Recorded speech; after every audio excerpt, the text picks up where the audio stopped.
Hello! Hello! And hello! The automata gives West an ornate bow.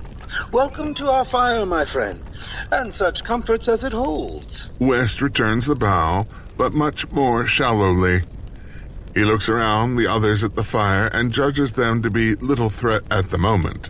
A young boy sits perched on a chunk of stone to his left, and to his right is a large man reclining on a walking couch. Next to him is a beautiful servant of no consequence. West returns his attention to the exquisite mechanical person.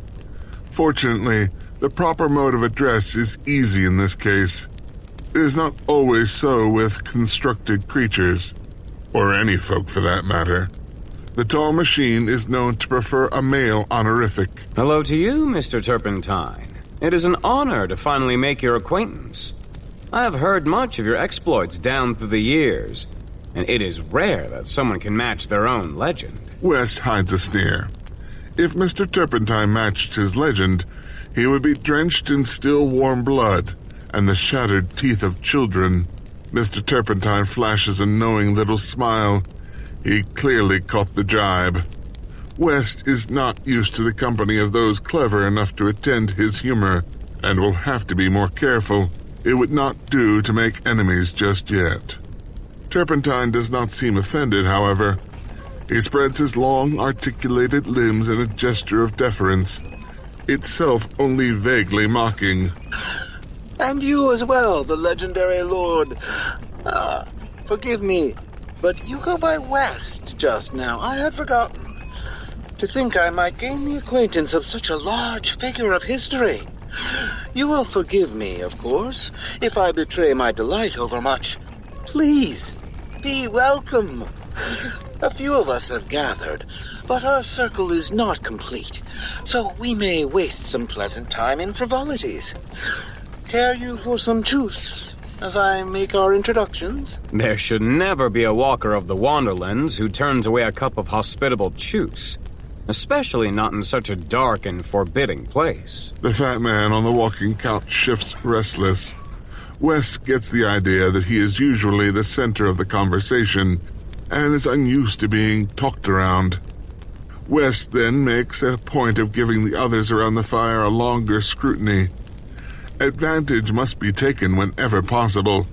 Another of his father's truisms. Speaking of introductions, I fear to say the rest of our company are unknown to me. West gives those around the fire a general bow, appropriate for new colleagues of uncertain station and allegiance. As our kind host says, my name is West, and I am in all ways at your service. The man on the walking couch seems unable to wait his turn.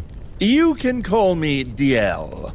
West gives him no bow at all, but a mere inclination of his head. I have the honor of traditionally being called Master, but I suppose we can dispense with the bells and whistles for these proceedings. He has dusty, almost blued skin that contrasts with his bright, garish robes and thick hue of raven hair. His eyes are of no particular color, but they glitter in the firelight. He accepts a small lozenge from the servant next to him and pops it expertly into his mouth. This is a man used to deference and accustomed to his comforts. West notes these things as a warrior might note lines of sight and good cover. He smiles and bows, far too deep. Giving them too much can be just as much of an insult as giving too little. DL, then. It is a pleasure to make your acquaintance. West ignores the servant. It is plain that this person is so far beneath West's station as to make acknowledgement painful for them both. DL's cantrate, the walking couch, is a fine piece of work, a functioning remnant of the Silver Age, and he is amazed the man owns such a thing. It is a far more effective signal of his station than the ostentatious rings on his fingers. Master DL. Mr. Turpentine fusses with an elegant ceramic pot at the fire. Hails from a grand empire of Canix, which resides on the lower slopes of the mountain so far above us. Perhaps you noted its lights as you were making your way in. I did indeed. The fame of Canix spreads far, even in these sad days.